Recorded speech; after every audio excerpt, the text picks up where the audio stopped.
Hello guys! For today's video ay may pa 100 peso GCash kami. Kasi tingnan nyo naman guys, puno na itong aming Doraemon Coin Bank and balak na namin siyang buksan today. And kung sino ang may pinakamalapit na hula ay pwedeng manalo ng 100 GCash basta't naka-like and share lang siya sa video na ito. Oh, ayaw na. Hindi na nahulog. Ni, puno na. Hindi na magkasya. Dali, buksan na natin. O hala, Buksan na natin. bubuksan na nga natin to.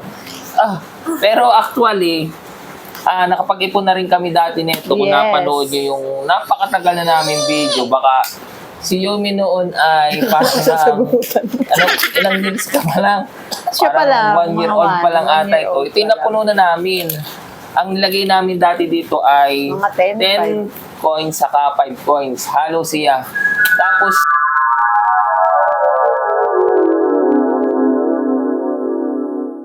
yun ang clue namin sa inyo.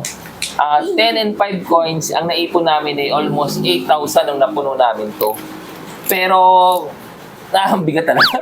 Pero sa ngayon, ang laman niya ay puro 20 peso coin. Sobrang So, bigat guys. Sa tingin mo, anong ano to? Mga ilang kilo? Tansya Oh, mo. Diyos ko. Ay, yung aking 4 kilo ay kayang-kaya ko ay. Possible. 10 to 15. Ang bigat talaga. No stick ko. Para nga hindi basta mabuksan. Bubuksan ko yan. At ito nga pala ay inumpisahan kong ipunin. Ay Natin, sama mo ako. Natin. Baka nga ikaw yung sinusungkit-sungkit mo lagi yung laman na ito. Glue stick daw para hindi mabuksan. Hindi Pero naman inumpisahan nabubuksan. namin, inumpisahan ko tong ipunin ay no Hoy. January. Last year din. Yan. So Inisip ko, magwa 1 year pala. yes, para ikaw 1 year niya, saktong December, January at may pambili man lang at May pambili magpapasko. Yeah, very good 1, ka ate. 2, 3. Yun. Parang golden Buddha to ah. Dere, kaawa. sakit. Ate, oh. Sige. Yan. I want mine! Uy, may laman sa kanyang ulo. Yeah. Wow, Bigat eto mo pa siya. yung katawan. Huwag niyong ihara. Huwag humara. Ito ba ka ate? Oo. Ano lang? Yun na, sabi. Yes! Uy, madumi. Madumi, madumi. Hi guys! Habang nagbibilang kami nitong aming milyones, milyones agad, ay bibigay namin or magbibigay kami sa inyo ng tips kung paano nga ba makaipon. Siyempre siya magbibigay. Chinese yan. Magaling yun sa mga ganyan. Yan. Sa totoo lang, napakarami ko talagang tipid tips. Pero bibigyan lang kita ng top 5 na sa tingin ko malaking maitulong sa inyong pamumuhay. At ang kanyang top 5 sa kanyang list ng pagtitipid para makaipon ay Aking number 5, so dapat financial literate ka. Dapat nauunawaan mo ang pera na lumalabas at pumapasok sa inyong bahay. So una, pagkasweldo nyo, dapat naiintindihan nyo yung tinatawag na 70, 20, 10. So 70% talaga ay mapupunta sa inyong daily needs or yung needs nyo, yung pangangailangan nyo. Bills, bayarin, food, so yan. Ang 20% mo naman, kailangan sa savings. Dapat meron ka talaga naitabi kasi nga merong bigla ang kagastusan. At syempre, hindi mawawala yung 10% at ang 10% ay sa inyong wants. Syempre, kailangan mo din naman ng pasayahin na sarili mo. ako kailangan ko yan. Syempre, pag nagtatrabaho ka, napapagod ka din, pampatanggal stress, pwede ka maglibang, online shopping, bumili ka kahit paminsan-minsan, yan na may para sa inyo. And ang top 4 sa kanyang list, Okay, top 4 tipid tips, kailangan kang mag-invest. Kahit hindi naman tayo kayamanan, pwede naman tayo mag-invest. Ang ibig ko sabihin investment, so mag-invest tayo dun sa pangkaraniwan nating kagastusan araw-araw. Unahin natin, dapat may investment ka sa tubig. In terms of tubig, kailangan magpaposo ka. Yan, malaking tipid pag mayroong poso ka. Kailangan meron kang water purifier sa bahay. Ang laking tipid nga, nararanasan namin yan dito sa amin.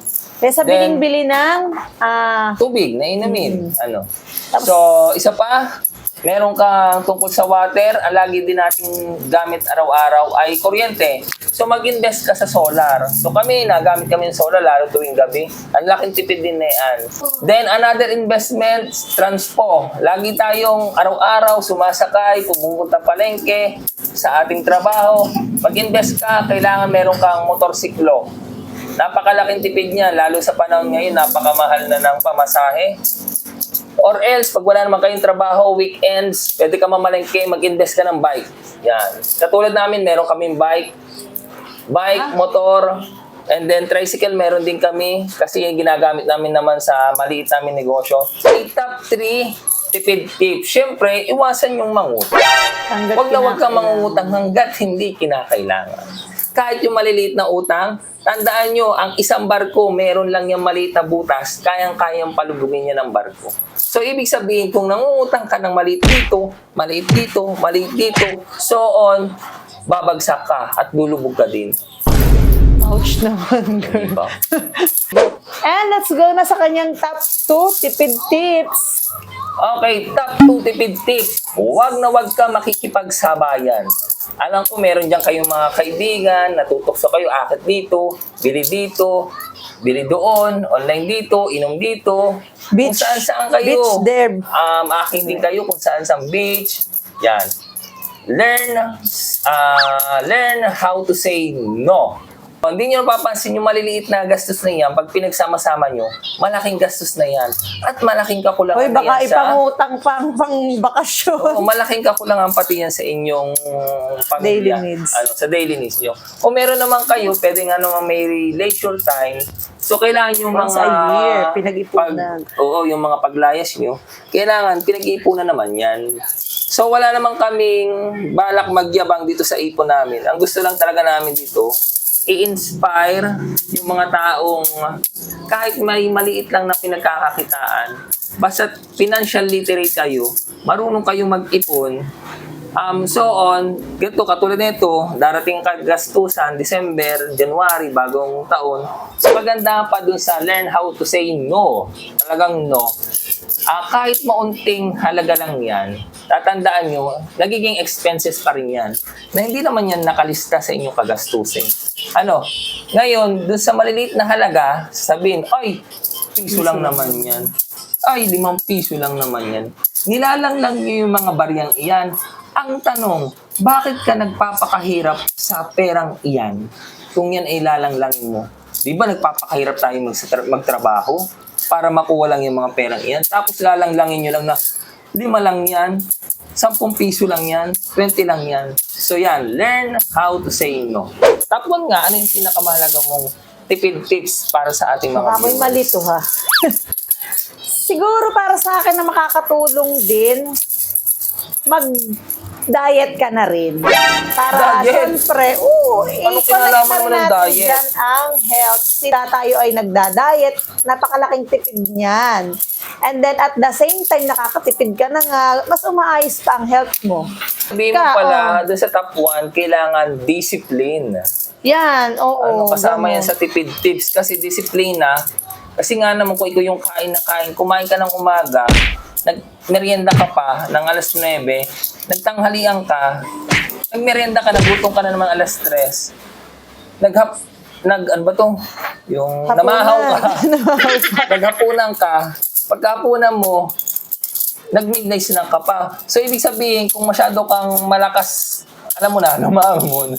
So, 7 times kang kumakain, mas malaki talaga ang gastos mo. Yes. So, Tapos tama. magkakasakit ka pa o wala ka pang ipon. Di ba talagang patong-patong na wala kang disiplina? Nga. So, ito yung guess ko. Hopefully, sana umabot to ng 15,000 kasi meron din kami pinaglalaanan, may papagawa kami dito sa bahay. Oh guys ha, pagka ganitong nag-iipon kami, hindi ito pambili lang ng mga kung anek-anek. Talagang kami may pinag-iipunan para less na din dun sa sinesweldo niya at yung mga extra racket sa buhay. So, ang guess ko nga ay 15,220. Pagalingan tayo ng hula, ha? So ako'y 10,520. Oh, may 20 din. And by the way guys, i-announce namin yung pinaka-winner o yung pinakamalapit ng hula after 1 week. Mula nang i-post namin ang video na ito. So, abang-abang. So, ayan guys, tapos na naming mabilang ang lahat ng coins na aming naipon kay Doraemon. At ang lahat ng total ng ito ay...